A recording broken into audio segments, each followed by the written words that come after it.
Hi అందరికీ. అందరెలా ఉన్నారు?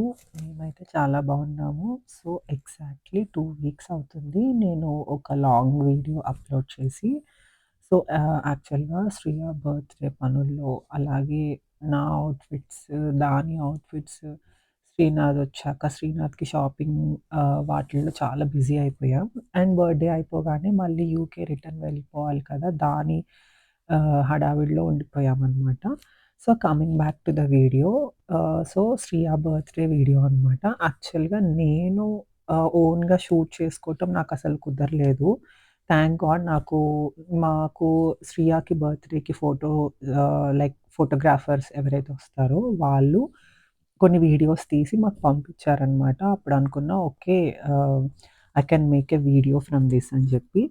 So, ఇదొచ్చేసి ఫంక్షన్ హాల్ ఎంట్రన్స్ అనమాట.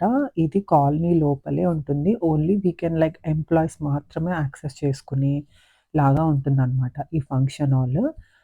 సో, ఇందులో లైక్ మినిమమ్ ఆఫ్ 1000-2000 మెంబర్స్ పడతారనుకుంటా ఈ ఫంక్షన్ హాల్‌లో. సో, ఇది మేము ఫిక్స్ చేసాము శ్రియ బర్త్‌డేకి.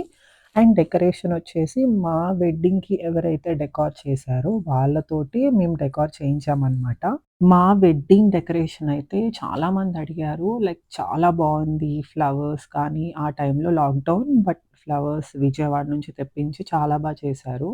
బట్ బర్త్‌డేస్ అంటే బెలూన్స్‌తో కాబట్టి మేము బెలూన్స్ డెకరేషన్‌కి వెళ్ళాము. అండ్ ఆల్సో అక్కడక్కడ ఫ్లెక్సీస్ కూడా పెట్టించారనమాట. యాక్చువల్‌గా మేమిక్కడ ఒక తప్పు చేశాము. మీరెవరైనా మీ పిల్లల బర్త్‌డేకి ప్లాన్ చేసుకునేటట్టయితే you need to know this అనమాట. మాకు డెకార్ చేసే అతను కార్డ్‌బోర్డ్ ఫ్లెక్స్ అని చెప్పారట. మాకు అంత ఐడియా రాలేదు. ఫ్లెక్స్ అంటే ఏదైనా ఫ్లెక్సే కదా అని చెప్పి మేము గ్రాఫిక్స్ వాళ్ళకి మాకొక 15 ఫ్లెక్సెస్ కావాలి అని చెప్పి ఏమేం ఫోటోస్ కావాలని ఆర్డర్ ఇచ్చాము. తీరా బర్త్‌డే ముందు రోజు డెకార్ చేద్దాము, ఫ్లెక్సెస్ తీసుకురండి అని చెప్తే, మేము ఈ నార్మల్ ఫ్లెక్స్ తీసుకెళ్ళి అతనికి చూపిస్తే, అతను ఇవి కాదు నేను చెప్పింది కార్డ్‌బోర్డ్ ఫ్లెక్స్ అవైతే స్మూత్ ఫినిష్, 3డీ ఫినిష్ వస్తాయి. అవి చాలా లుక్ బావుంటాయి అని జెప్పారు. మాకసలు కొంచెం గూడా ఐడియా లేదు. ఫ్లెక్సెస్‌లో ఇన్ని టైప్స్ ఆఫ్ ఫ్లెక్స్‌లుంటాయి అని జెప్పి. బట్ ఇంకా టైం లేదు. సో, సమ్‌హౌ వాళ్ళు మేనేజ్ చేసి పెట్టేసారనమాట. మీరు డెకార్‌కి ఒకవేళ ఫ్లెక్స్ పెట్టించుకునేలా అయితే ముందే మీరు డెకరేషన్ అతన్ని అడగండి. అది ఏ టైప్ ఆఫ్ ఫ్లెక్స్, ఎంత సైజు అవన్నీ కనుక్కొని ప్లాన్ చేసుకోండి. నెక్స్ట్ వన్ వచ్చేసి డెకరేషన్ అనమాట. నేను శ్రియ బర్త్‌డేకి ఒక థీమ్ అనుకున్నాను. అండ్ ఆల్సో బటర్‌ఫ్లైస్ రావాలి అని చెప్పి అనుకున్నాను. అట్లా వెతుకుతుంటే పింట్రెస్ట్‌లో నాకొక టైప్ ఆఫ్ ఇమేజ్ దొరికింది. నేను అది డెకరేషన్ వాళ్ళకి చూపిచ్చాను. మనం మనం ఉన్న ప్లేస్ కూడా మనం చూసుకోవాలనమాట. మనకు సూపర్‌గా రావాలి. ఎగ్జాక్ట్‌గా మనం ఫోటో ఏదైతే చూపిచ్చామో అలానే రావాలి. ఎగ్జాక్ట్‌గా మొత్తం దింపేయాలి అని అనుకుంటూ మనం కూర్చోలేం గదా! So, we were happy. వచ్చిన వాళ్ళందరూ కూడా డెకరేషన్ చాలా బావుంది. బెలూన్స్‌తో చాలా చేశారు అని జెప్పారు. సో, మేమడిగింది మెయిన్‌గా బటర్‌ఫ్లై థీమ్, బెలూన్స్ 1 అడిగాము. శ్రియ అడిగాము. సో, మాక్సిమం శ్రియ లెటర్స్ అయితే దొరకదు. బట్ మేము ట్రై చేస్తామని జెప్పాం. అండ్ అది కూడా ఇచ్చారు. వి వర్ హ్యాపీ. ఓవరాల్ అవుట్‌పుట్ అయితే చాలా వచ్చింది. సో, నెక్స్టొచ్చేసి మేము ఇంకా వచ్చిన వాళ్ళందరినీ మెల్లిగా పలకరించుకుంటూ చుట్టాలందరూ ఎర్లీగా వస్తారు కదా! వాళ్ళందరినీ ఒకసారి అందరిని పలకరించేసి మెల్లిగా ఇంకా స్టేజ్ పైకెక్కేసామనమాట. మేము ఫంక్షన్ హాల్‌కొచ్చేసరికి హాఫ్ అన్ అవర్ లేట్ అయింది. యాక్చువల్‌గా మేము 10:30 కల్లా వద్దామనుకున్నాం. బట్ 11 అరౌండ్ అయిపోయింది. సో, ఇక్కడ చూస్తున్నారు కదా! Orange and orange sari like specs పెట్టుకున్నారు. తను మా నానమ్మనమాట. పక్కన వీడియో తీస్తున్నారు అని తెలుసు. కావాలనే పక్కకు చూస్తుంది గ్రీన్ శారీ. మధ్యలో తను మా అమ్మమ్మనమాట. సో, వెనకాలందరం మా చుట్టాలు. అండ్ కమింగ్ టు అవుట్‌ఫిట్స్‌కొచ్చేసరికి శ్రీనాథ్ అవుట్‌ఫిట్ వచ్చేసి మేము స్వయంవర్‌లో తీసుకున్నాము. శ్రీనాథ్ ఇండియా వచ్చిన తర్వాత షాపింగ్ చేశాడు. తన అవుట్‌ఫిట్ వచ్చేసి 30,000 వరకు పడిందనమాట. అది లైక్ వెడ్డింగ్ షేర్వానీ కలెక్షన్‌లో ఒక పార్ట్. నా శారీ వచ్చేసి నేను సీఎంఆర్‌లో తీసుకున్నాను. సీఎంఆర్‌లో లావెండర్ కలర్ శారీ అది. యాక్చువల్‌గా వీడియోలో కొంచెం డార్క్ వచ్చింది. బట్ ఇంకొంచెం లైటే ఉంటుంది అది. శ్రియాకి నేను 3 అవుట్‌ఫిట్స్ ప్లాన్ చేశాననమాట. ఫస్ట్ అయితే మేము కేక్ కటింగ్ పెట్టేసుకున్నాం. ఆ తర్వాత అందరూ వస్తూ ఉంటారు కదా! కేక్ కటింగ్ అంటే మళ్ళీ క్లమ్జీ అయిపోతుంది అని చెప్పి ఫస్ట్ వేసిన అవుట్‌ఫిట్ వచ్చేసి తనకి నేను ఇన్‌స్టాగ్రామ్‌లో ఒక డిజైనర్ పేజ్‌లో తీసుకున్నాను. ఈ డ్రెస్ యాక్చువల్‌గా టీల్ బ్లూ కలర్ చాలా డార్క్ ఉంటుంది. బట్ కొంచెం ఫోటోలో ఇంకొంచెం డిఫరెంట్ కలర్ వచ్చింది. యాక్చువల్‌గా శ్రియ వచ్చేసి కొంచెం క్రాంకీ ఉందనమాట కొద్దిసేపటి వరకు. బట్ తర్వాత మంచిగానే ఉంది. బికాజ్ తనకి నిద్ర సరిపోలేదు. మేము ప్లాన్ చేసుకున్నట్టు అవ్వలేదనమాట. అట్‌లీస్ట్ మార్నింగ్ న్యాప్ అదొక 3 అవర్స్ పడుకుంటే ఈవెంట్ అంతా ఎంజాయ్ చేసేది. But first half an hour or 1 hour మాత్రం కొంచెం క్రాంకీయే చేసుకుంది. బట్ తర్వాత ఒక కొద్దిసేపు ఒక లైక్ 20-30 మినిట్స్ పడుకొని లేసింది. ఆ తర్వాత ఇంకా మంచిగా ఆడుకుంది. కేక్ కూడా మేము యాక్చువల్‌గా లావెండర్ థీమ్ అని డెకరేషన్ వాళ్ళకి చెప్పాము. సో, దానికి తగ్గట్టుగా కేక్ కూడా ఆర్డర్ ఇద్దాము అని జెప్పి మేము లావెండర్ కలర్ ఇచ్చామనమాట. బట్ కొంచెం డార్క్ అయింది. But it's okay. బట్ మేము ఏమనుకున్నామంటే మేము యాక్చువల్‌గా లోకల్ షాప్‌లో ఆర్డర్ ఇచ్చామనమాట ఈ కేక్‌ని. సో, మేము ఇంత మంచి అవుట్‌పుట్ వస్తుందనైతే అసలు ఎక్స్‌పెక్ట్ చేయలేదు. ఏదో ఒకటి జస్ట్ క్యాజువల్‌గా ఇట్లా చేయండి. ఎక్కువ స్ట్రెస్ తీసుకోకండి. మాకిలా కావాలి అని జెప్పి చెప్పాము. బట్ చాలా ఇచ్చారు అవుట్‌పుట్ అయితే. మాకు కేక్ నచ్చింది. కేక్‌తో పాటు నేనొక 30 కప్ కేక్స్ తీసుకున్నాను కాంబినేషన్‌గా. సో దట్ వచ్చిన పిల్లలందరూ ఎంజాయ్ జేస్తారు గదా! కప్ కేక్స్ అవన్నీ అని చెప్పి. సో, ఇది మా ఫ్యామిలీ హోల్ ఫ్యామిలీ పిక్చర్ అనమాట. అఫ్‌కోర్స్ శ్రీనాథ్ వాళ్ళ బ్రదర్ మిస్సింగ్. తను యూకేలోనే ఉన్నాడు. సో, మేము వరకు ఫ్యామిలీ మేము ఇట్లా ఫస్ట్ కేక్ కట్ చేయించి, ఓన్లీ నేను అండ్ శ్రీనాథ్ లైక్ చిన్న టైనీ అమౌంట్ ఆఫ్ కేక్ దానికి జస్ట్ ఫార్మాలిటీకి అలా పెట్టాము. అండ్ దెన్ మా పేరెంట్స్ కానీ, శ్రీనాథ్ వాళ్ళ పేరెంట్స్ కానీ ఎవ్వరం పెట్టలేదు. Because it's too much of sweet కదా! అప్పుడే ఎందుకు అని జెప్పి మాకిష్టం లేదు పెట్టడం. ఇమ్మీడియేట్‌గా ఇంకా కేక్ తీసేసాము. నా ఔట్‌ఫిట్ గురించి చెప్పాలంటే చాలా పెద్ద స్టోరీ ఉంది. యాక్చువల్‌గా నేను బెనారస్ శారీ తీసుకున్నాను. Like dark violet colour. దానికి combination yellow colour mango yellow colour blouse అనుకున్నాను. బట్ అన్‌ఫార్చునేట్‌లీ నేను ఏప్రిల్ ఎండింగ్‌లోనే ఔట్‌ఫిట్ తీసుకున్నాను. జులైలో బర్త్‌డే అయితే. ఎందుకంటే నాకు ఈ బొటీక్ వాళ్ళ మీద అంత నమ్మకం లేదు. వాళ్ళు టైంకి ఇస్తారు అని. సో, నేనేం జేశాను, ఏప్రిల్ ఎండింగ్‌లో శారీ తీసుకొని మే మిడ్‌లో నేను వెళ్ళి డిజైనర్ కిచ్చాను. ఎలా డిజైన్ చేయాలి, ఏంటి అని జెప్పి ఎవ్రీథింగ్ పర్టిక్యులర్‌గా చెప్పాను.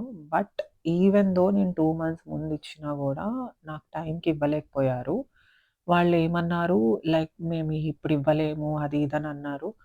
సో, నాకు ఆ టైంలో ఏం జేయాలో అర్థం కాలేదు. 1 డే ఉంది మధ్యలో 19థ్ బర్త్‌డే. నేను కాల్ చేసింది 17థ్ అనమాట. 19థ్ రోజు ఈవెంట్ అని చెప్పినా గూడా నాకింకా ఒక 2, 3 డేస్ టైం పడుతుంది అని జెప్పన్నది. నేనింక ఇచ్చింది చాలా సింపుల్ మగ్గం వర్కే. సారీ మగ్గం గూడా గాదు. జర్దోసి ఇచ్చినట్టున్నాను. చాలా సింపుల్‌గా జెప్పాను. నాట్ హెవీగా గూడా కాదు. ఇంకేం జేయాలో అర్థం గాక బాగా స్ట్రెస్ అవుతుంటే శ్రీనాథ్ పద వెళ్లి ఇంకొక శారీ తీసుకుందాం. ఇంకివన్నీ అయ్యేలా లేవు అని జెప్పి వెంటనే మాకు దగ్గరలో సీఎంఆర్ ఉంటే అక్కడికి వెళ్లి తీసుకొని అండ్ నేను ఇంకొక డిజైనర్‌కిచ్చాననమాట. ఏది తొందరగా అయితే అది వేసేసుకోవచ్చు అనన్నట్టు. So, this is the one. ఈ శారీ తీసుకున్నాను. ఇదొచ్చేసి నాకు 13,000 కాస్ట్ పడింది. సీఎంఆర్ షాపింగ్ మాల్‌లో. సో, ఈ శారీకి గూడా నేను చాలా సింపుల్‌గా అనుకున్నాను. బట్ వాళ్ళు 1 డే టైమ్‌లోనే మేము చేయగలము అని జెప్పారు. సో, నేను ఈ వర్క్ ఇచ్చాను. ఓన్లీ 12 అవర్స్ టైమ్‌లోనే నాకు శారీ ఎవ్రీథింగ్ బ్లౌజ్ వర్క్ కానీ, శారీ టాజిల్స్ కానీ అంతా కంప్లీట్ చేసి ఇచ్చేశారు. వర్క్ కూడా చాలా కుదిరింది. నీట్‌గా అండ్ నేనెలా అయితే అనుకున్నానో అలానే కుదిరింది. So, I was happy. And then నేను ఇక్కడ క్లిప్పింగ్స్ వచ్చేసి మొత్తం ఓవరాల్ ఈవెంట్ యాడ్ చేయాలంటే 4-5 అవర్స్ పడతది వీడియో అంతా. సో, నేనేం చేశానంటే only close family and friends వాళ్ళ వరకు వీడియో క్లిప్పింగ్స్ యాడ్ చేశాననమాట. సో దట్ మీకు ఈవెంట్ ఎలా జరిగింది, ఏంటి అనేది చూస్తారు. అండ్ ఆల్సో శ్రియతో ఉన్న వీడియోస్ అంటే మీరందరూ ఎంజాయ్ జేస్తారు గదా! అందుకోసం కొంచెం లెంథీగానే ఉంచాను వీడియో. బర్త్‌డే ప్లానింగ్ అంటే నేను చాలా చిన్న ఈవెంట్ ఏముంది ఆ టైంకి అన్నీ చూసుకోవచ్చు. ఎందుకులే ఎంత స్ట్రెస్ అవ్వటము, లిస్ట్ ఔట్ చేసుకోవటం ఎందుకు అన్నట్టుగానే అనుకున్నాను. బట్ నేను చేసిన తప్పు మీరు మళ్ళీ ఇక్కడ చేయొద్దు. Even though it's a birthday function మీరు 20 మెంబర్స్‌ని పిలిచినా, 30 మెంబర్స్‌ని పిలిచినా 200 ఆర్ ఈవెన్ 1000, 2000 మెంబర్స్‌ని పిలిచినా కూడా సేమ్ వేగా చేయాలి బర్త్‌డే ఫంక్షన్ అనేది. So, it is equal to wedding అనే చెప్తాను నేనైతే. బికాజ్ ఆహ్, మేమేమనుకున్నాం అంతెక్కువ ఎందుకు ఆలోచించాలి అని అనుకోని ఉండిపోయాం. బట్ ఆ టైమొచ్చేసరికి మాకు చాలా స్ట్రెస్ అయిపోయింది. ఈవెన్ దో అన్నీ ప్లాన్ చేసుకున్నా గూడా కొంచెం అటు ఇటు అవుతాయి గదా! నేను చెప్పేది ఈవెంట్ గురించి కాదు. అబౌట్ అవర్ అవుట్‌ఫిట్స్ అనమాట. మన అవుట్‌ఫిట్స్ కానీ, మన బేబీ అవుట్‌ఫిట్స్ కానీ అలా వాటి గురించి చెప్తున్నాను. రెస్ట్ ఎవ్రీథింగ్ మా డ్యాడీ వాళ్ళు చాలా ప్లాన్ చేసుకున్నారు. అంతా జరిగింది. I'm not talking about the events or anything like decoration, భోజనాలు, రిసీవింగ్ అవన్నీ ఎవ్రీథింగ్ వాస్ పర్ఫెక్ట్. మేము అనుకున్న దానికన్నా జరిగాయి. బట్ నేనిక్కడ మాట్లాడేది మన అవుట్‌ఫిట్స్, మనం రెడీ అవ్వటం, ఆ టైమింగ్స్ అండ్ బేబీని ప్రిపేర్ చేయటం అండ్ తన అవుట్‌ఫిట్స్ ఇవన్నిటి గురించి చెప్తున్నాననమాట. So, coming to Shriya's second outfit. ఇదొచ్చేసి నేను కంచి పట్టు శారీ తీసుకున్నాను. బికాజ్ మేము పట్లంగాలు మెటీరియల్స్ కోసం తిరిగి, తిరిగి చిరాకొచ్చింది. లైక్ ఎక్కడ గూడా బేబీకి పట్లంగాలు మెటీరియల్స్ దొరకట్లేదు. ఒకవేళ ఉన్నా గూడా చాలా వరస్ట్‌గున్నాయన్నమాట డిజైన్స్ కానీ అవన్నీ. సో, నేనేమనుకున్నా ఇదంతా అయ్యేలా లేదు అని జెప్పి ఒకసారి ఈవెన్ దో మనం ఒక మెటీరియల్ తీసుకొని స్టిచ్ చేయించినా అండ్ శారీ తీసుకొని స్టిచ్ చేయించినా అదే లెవెల్ ఆఫ్ ప్రైస్‌కి వెళ్తుంది. అండ్ నేను ఇంకొక ఆప్షన్ కూడా చూసుకున్నాను. లైక్ కొన్ని డిజైనర్ పేజెస్ ఇన్‌స్టాగ్రామ్‌లో సెర్చ్ చేసి చూసాననమాట. ఎవ్రీథింగ్ విత్ వర్క్ కానీ, మొత్తం స్టిచ్చింగ్ అంతా కలిపి వాళ్ళు ఎంత ప్రైస్‌కిస్తారు అని జెప్పి నేను అలా గూడా కనుక్కున్నాను. But it was very, very costly. Like 25,000 నుంచి ఏది గూడా తక్కువ జెప్పట్లేదు. ఒకవేళ తక్కువ జెప్తే అవి చాలా సింపుల్ అటైర్స్ లాగుంటున్నాయి. నాకసలు అర్థం గాలేదు. 25,000 బెట్టి ఒక 1 ఇయర్ బేబీకి మేబీ ఎవరిష్టం వాళ్ళది. నా పాయింట్ ఆఫ్ వ్యూ వచ్చేసి నాకంత అవసరం అనిపియలేదు. బికాజ్ అంత కాస్ట్ పెట్టి, అంత చేసి తర్వాత అంతా వేస్ట్ అయిపోతుంది. మళ్ళీ అది రీయూజ్ చేయడానికి అవ్వదు అని అనిపిచ్చింది. In the same way she needs to be special and centre of attraction because దాని బర్త్‌డే కాబట్టి. సో, నేనేమనుకున్నా మరీ చీప్‌గా వెళ్ళొద్దు, మరీ హైగా వెళ్ళొద్దు. మిడిల్‌లో చూసుకుందాము అని చెప్పి 8,900 సంథింగ్ ఏదో శారీ అయింది. బట్ బిగ్ బార్డర్ వచ్చిందనమాట శారీకి. కలర్ కాంబినేషన్ మాత్రం ఎగ్జాక్ట్‌గా నేను రాయల్ బ్లూకి రెడ్ అనుకున్నాను. బట్ రాణి పింక్ కలర్ వచ్చిందనమాట. దానికి మంచిగా కాంప్లిమెంట్ అయిందది. సో, ఇది తీసుకొని బ్లౌజ్ నేను రా సిల్క్‌లో వర్క్ చేయమని జెప్పాను డిజైనర్‌కి. అండ్ కిందొచ్చేసి కట్ వర్క్ చేయించాను. ఐ మీన్ లెహెంగాకి. సో, ఇక్కడ నేనేం జెప్దాం అనుకుంటున్నాను అనంటే, మనం ఒక అవుట్‌ఫిట్ తీసుకెళ్ళి డిజైనర్‌కిచ్చినప్పుడు వాళ్ళని నమ్మి వాళ్ళకిచ్చేస్తాము. అండ్ వాళ్ళు డిజైన్ వాటెవర్ వాళ్ళు ఏది డిజైన్ జేస్తే అది మనం ఓకే బావుంది అని అనుకుంటాం. బట్ ఇక్కడ ఏమైంది, నేను పెద్ద బార్డర్ శారీ తీసుకెళ్ళిచ్చినప్పుడు కొంచెం గూడా సెన్స్ లేకుండా లిటరల్లీ నాకు ఏం మాట్లాడాలో అర్థం గాట్లేదు. కొంచెం గూడా సెన్స్ లేకుండా తను కొంచెం బార్డర్ కట్ చేయొచ్చు. ఆ పైన బ్లూ ఎక్కువ తీసుకోకుండా పైన పింక్ బ్లౌజ్ అయింది. కింద బార్డర్ పింక్ అయింది. అసలు ఎలా అవుతుంది ఆ ఔట్‌ఫిట్ తనకి మంచిగా సూట్ అని అనుకుందో నాకసలు అర్థం గాలేదు. ఔట్‌ఫిట్ ఫినిష్ అయ్యి ఇంటికి రాగానే నేను బ్లాంక్ అయిపోయాననమాట. ఏంటసలిది? ఇట్లా డిజైన్ జేసిందేంటి అని జెప్పి. బట్ ఇంక వదిలేసాను. ఆహ్, ఇంక మనం ఏం అనలేం గూడా ఆ టైంలో.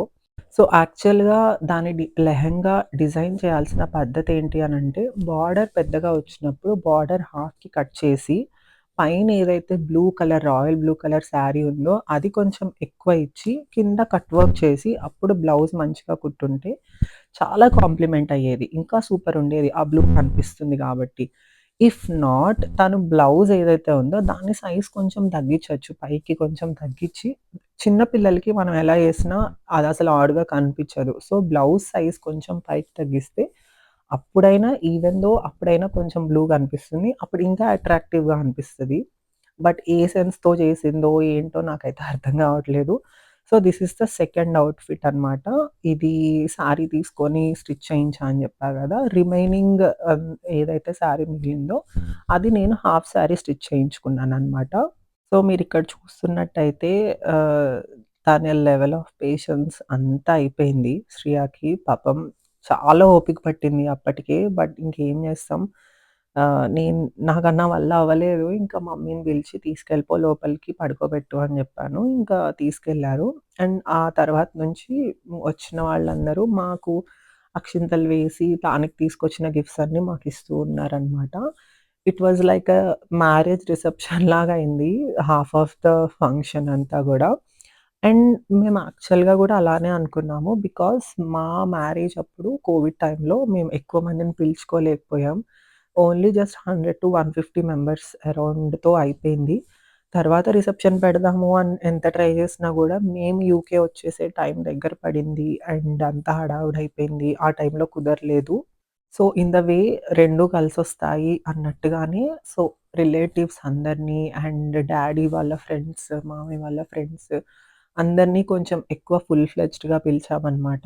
సో, ఓవరాల్‌గా ఇట్ లైక్ 6-7 అవర్స్ పట్టింది మాకు ఫంక్షన్ స్టార్ట్ అయ్యి కంప్లీట్ అయ్యేసరికి. వచ్చిన వాళ్ళు కూడా అది గ్రాస్ప్ చేశారు. లైక్ అది మీ మ్యారేజ్ రిసెప్షన్ లాగానే ఉంది. పాప బర్త్‌డేలా లేదు అని చెప్పి మేము అదే నవ్వుకుంటూ ఉన్నాము. So, thought is the reason మేము అవుట్‌ఫిట్స్ కూడా కొంచెం లైక్ మరీ ఎక్కువ కాదు. లిటిల్ బిట్ గ్రాండ్‌గానే అంటే తీసుకున్నామనమాట. లైక్ లెవెల్ ఆఫ్ రిసెప్షన్‌కి సూట్ అయ్యేలాగా. అండ్ దెన్ మేమెందుకు కోఆర్డినేటింగ్ బట్టలు వేసుకోలేదు, అవుట్‌ఫిట్స్ ఎందుకట్లా ముగ్గురు సేమ్ కలర్స్ డిజైన్ చేయించుకోలేదు అని జెప్పి చాలామంది అడిగారు. నేను ఒక 2, 3 ఫోటోస్ అట్లా షేర్ చేసినప్పుడు. సో, ఆహ్, నేను దాని బర్త్‌డే అని ప్లాన్ చేసుకున్నప్పటి నుంచి నా మైండ్‌లో ఒక్కటే ఉండేది. శ్రియ అవుట్‌ఫిట్‌కి, మా అవుట్‌ఫిట్‌కి అసలు ఏం మ్యాచ్ అవ్వద్దు. మేమిద్దరం ఒకవేళ లిటిల్ బిట్ ఆఫ్ మ్యాచింగ్ అయినా గూడా, శ్రియ కొంచెం స్పెషల్‌గా ఉండాలి అని జెప్పి నేననుకున్నాను. బట్ నేను రీసెంట్‌గా చూసాను. మా రిలేటివ్స్ మా వదిన వాళ్ళు ఆహ్, వాళ్ళ బాబు సెకండ్ బర్త్‌డేకి కూడా లైక్ వాళ్ళు కోఆర్డినేషన్ అవుట్‌ఫిట్స్ వేసుకున్నారు. It was very pretty and అలా బావుంటుంది, ఇలా బావుంటుంది. ఏది మనం జడ్జ్ చేయలేము. సో, నా మైండ్‌లో ఇదుండిందనమాట. లైక్ ఈ అది కొంచెం స్పెషల్‌గా ఉండాలి అని చెప్పి. సో, చాలామందన్నారు అట్‌లీస్ట్ దానికి 3 అవుట్‌ఫిట్స్ వేశారు గదా! ఒక అవుట్‌ఫిట్ అన్నా దానికి మ్యాచ్ అయ్యేలా ఉండాల్సింది అని జెప్పి. బట్ నాకది మ్యాండేటరీ కాదు కదా! అనే క్వెషన్ రైజ్ అయింది. సో, ఆహ్, నేనింకా I don't want to match her. Ah, మా ఇద్దరికైతే మ్యాచ్ అవ్వద్దు అని అనుకున్నాము. సో, లావెండర్ అండ్ శ్రీనాథ్‌దొచ్చేసి పర్ల్ వైట్ కలర్ అన్నమాట outfit. So, it suited very well. Light and also ఆ కాంబినేషన్ గూడా బావుంది. మధ్యలో మాకు కూడా కొంచెం ఒక చిన్న ఫోటో సెషన్ జరిగింది. ఏదో రిసెప్షన్ మాదే అన్నట్టు మాకు కూడా కొంచెం ఫోటో సెషన్ జరిగిందనమాట. శ్రియకి చెవులు కుట్టించిన వీడియోలో చూసారు గదా! మా తమ్ముడు అండ్ తను మా చెల్లనమాట. నాకు తెలిసి ఇంతకుముందు వీడియోస్‌లో లేదు. ఇదే ఫస్ట్ టైమ్ తను రావటం. ఒకవేళ మీరు మీ బేబీస్‌కి లైక్ గర్ల్ బేబీకి మీరు బర్త్‌డేకి ఏమైనా డిజైన్ చేసుకోవాలి అని ఏమైనా ఐడియాస్ కావాలి అని అనుకుంటే, సో, ఫుట్‌వేర్ వచ్చేసి మనకి ఫ్యాన్సీగా కావాలంటే మనకి బయటైతే ఎక్కడ దొరకదు. ఇట్స్ జీరో టైమ్ వేస్ట్ మీరు బయట వెతికితే. బట్ మీరు ఫస్ట్ క్రైలో అలా చూస్తే నాకు కొంచెం fancy wear, designer wear and also కంఫర్టబుల్‌గా వేసుకునే ఆ టైప్ ఆఫ్ కూడా ఉన్నాయి. అండ్ ఆల్సో ఇఫ్ మీరు bracelets or any type of jewellery ఫ్యాన్సీగా అలా కావాలన్నా గూడా దొరుకుతాయి. మీరు వీడియోలో ఒకవేళ అబ్జర్వ్ చేసినట్టయితే నేను వీడియో స్టార్టింగ్‌లో శ్రియకి డిజైనర్ వేర్ ఫ్రాక్ వేసినప్పుడు క్రౌన్ పెట్టాననమాట. Which is very small one. Like hair band లాగా ఉంటుంది. అది చాలా లైట్ వెయిట్ ఉంటుంది. అండ్ ఆల్సో మంచి లుక్ వచ్చింది అనమాట. నేను దానికోసం అమెజాన్‌లో అండ్ ఆల్సో బయట కూడా వెతికాను గానీ దొరకలేదు. బట్ నాకది సేమ్ లైక్ ఫస్ట్ క్రైలోనే దొరికింది. వెరీ చీపర్ రూ. 200 దొరికిందనమాట. సో, అలాంటి యాక్సెసరీస్ అన్నీ మనకి అందులో దొరుకుతాయి. సో, ఇక్కడ మీరు చూస్తున్నారు కదా! వీళ్ళందరూ మా డ్యాడీతో క్రికెట్ ఆడే టీమ్ అనమాట. క్రికెట్ ఆడతారు. సో, దే ఆల్ ఆహ్, పిక్చర్ దిగుతున్నారనమాట అందరూ కలిసి. కొంతమంది తెలియని వాళ్ళకైతే యాహ్! మా డ్యాడీ క్రికెట్ ఆడతారు. చాలా ఇష్టమనమాట క్రికెట్ ఆడటం. అండ్ ఆల్సో బాగా ఫిట్‌నెస్ ఫ్రీక్ ఉంటారు. సో, వీళ్ళందరూ వచ్చేసి డ్యాడీ అండ్ మామయ్య వాళ్ళ కొలీగ్స్ అనమాట. అండ్ ఫంక్షన్ ఇంకా ఆల్మోస్ట్ ఎండ్‌కి వచ్చేసిందనమాట. మేము లంచ్‌కి వెళ్ళే ముందు ఒకసారి శ్రియతో పిక్స్ ఇంకా మళ్ళీ ఫ్యామిలీతో పిక్స్ దిగాము. బికాజ్ అది థర్డ్ అవుట్‌ఫిట్ కూడా చేంజ్ చేసుకుంది గదా! ఆ అవుట్‌ఫిట్‌లో కూడా ఇంక అందరం కలిసి పిక్స్ దిగాము. ఈ క్లిప్పింగ్స్ వచ్చేసి దాని సెకండ్ అవుట్‌ఫిట్ అప్పుడు లైక్ మధ్యలో కాసేపు ఇంకా ఎవరు రావట్లేదు, ఖాళీగా ఉంది అన్న టైంలో ఆడుకుంటూ ఉందనమాట. తనకేంటంటే ఎత్తుకోవద్దు ఆర్ ముట్టుకోవద్దు. ఇంకా వదిలేయాలి కింద. సో, ఇంక కింద అక్షింతలన్నీ పడినవి అండ్ పువ్వులు, రెక్కలు, బెలూన్స్ తోటి అట్లా ఆడుకుంటూ ఉంది. ఇంకా మనం ఒకవేళ పట్టుకుందామని ట్రై చేసినా గూడా గట్టిగా ఏడుస్తుంది. సో, ఇంక మేము వదిలేసాం కాసేపు. పోనీ ఇలా అయినా ఆడుకుంటుంది. మంచిగా పిక్చర్స్ ఒస్తాయి అని జెప్పి. మాకేమో భయమేస్తుంది. ఒకవేళ స్టేజ్‌కి ఎండ్‌కెళ్ళిపోతదేమో, పడతది అని జెప్పి. బట్ అది చాలా కేర్‌ఫుల్‌గా బెలూన్స్ పట్టుకొని ఆడటం. ఒకవేళ పడతాను అని భయమేసినప్పుడు అలా కూర్చుండిపోతుంది కింద. నేను అండ్ శ్రీనాథ్ దాంతో ఇండివిడ్యువల్‌గా పిక్చర్స్ దిగుదాము, కొంచెం మంచిగా క్లాసీగా అని అనుకుంటే అస్సలు కోఆపరేట్ చేయలేదు. కిందకి దిగాలి, ఆడుకోవాలి దీని మీదనే ఉందనమాట. సో, నా అవుట్‌ఫిట్ గురించి నేను ఒక విషయం చెప్పడం మర్చిపోయాను. అంటే లైక్ ఈ శారీ మీదకి నేను గోల్డ్ ఎందుకు ప్రిఫర్ చేయలేదంటే, శారీ అంతా సిల్వర్ జరీలాగొచ్చింది. నేను మళ్ళీ గోల్డ్ పెడితే కొంచెం డిఫరెంట్‌గా ఆర్ సెట్ అవ్వదు అని అనిపించి నేను డైమండ్ సెట్ మీదకి వెళ్ళాననమాట. Which I made the best decision అని అనిపించింది. సెట్ అయింది ఈ శారీకి ఆ జ్యువెల్లరీ. అండ్ శ్రియాది ఈ సెకండ్ అవుట్‌ఫిట్ వచ్చేసి మేము ముక్తాలో తీసుకున్నాము. చెప్పాను గదా! మేము లెహెంగాస్ వాటి కోసం వెతుకుతున్నాము అని. ముక్తాలో ఈ కలర్ కాంబినేషన్ దొరికింది. బట్ నార్మల్‌గా అయితే పిల్లలందరికీ లైక్ ఐ డోంట్ నో ఇది సెట్ అవుతుందా లేదా అని నాకు భయమైంది. బట్ మొత్తం అవుట్‌ఫిట్ అంతా అయిపోయి దానికి వేసిన తర్వాత మంచిగా కాంప్లిమెంట్ అయింది ఈ అవుట్‌ఫిట్ కూడా. కింద పిల్లలు కనిపిస్తూ ఉంటే వాళ్ళ వైపు చూపిస్తూ ఆడుతూ ఉంది. ఎత్తుకుంటే ఫోటోస్‌కి అస్సలు కోఆపరేట్ చేయట్లేదని ఇంకా తనెక్కడ కూర్చుంటే మేము గూడా దాంతో పాటు అక్కడే కూర్చొని పిక్చర్స్ దిగామనమాట. సో, ఆ శ్రీనాథ్ వాళ్ళ అమ్మమ్మ అనమాట. శ్రియతో పిక్చర్స్ దిగుతున్నారు. అండ్ మనం ఏదన్నా ఫంక్షన్ చేసాము అనంటే ఫస్ట్ మనం ఆలోచించేది ఆర్ మనం ఎక్కడన్నా ఫంక్షన్‌కి వెళ్ళామంటే మనం ఫస్ట్ చూసేది భోజనాలు బావున్నాయా? భోజనాలు పెట్టారా? అని అనుకుంటాం కదా! సో, ఫంక్షన్‌కి వచ్చిన మాక్సిమం మెంబర్స్ మాకు చాలా కాంప్లిమెంట్స్ ఇచ్చారు. భోజనాలు చాలా కుదిరాయి. మీ పలకరింపులు చాలా బావున్నాయి. అన్నీ బావున్నాయి అని చెప్తే మాకు చాలా సాటిస్ఫాక్షన్ అనిపించింది. అండ్ ఆల్సో కంటిన్యూయస్‌గా తుఫాన్ ఉన్న టైంలో కూడా వర్షం కూడా అడ్డు రాలేదు. లక్ అని చెప్పొచ్చు. So, that's all for the video అండి. వీడియో మీకు నచ్చినట్టయితే లైక్, షేర్ అండ్ సబ్స్క్రైబ్ చేసుకోండి. మళ్ళీ ఇంకొక వీడియోతో మీ ముందుకొస్తాను. బాయ్.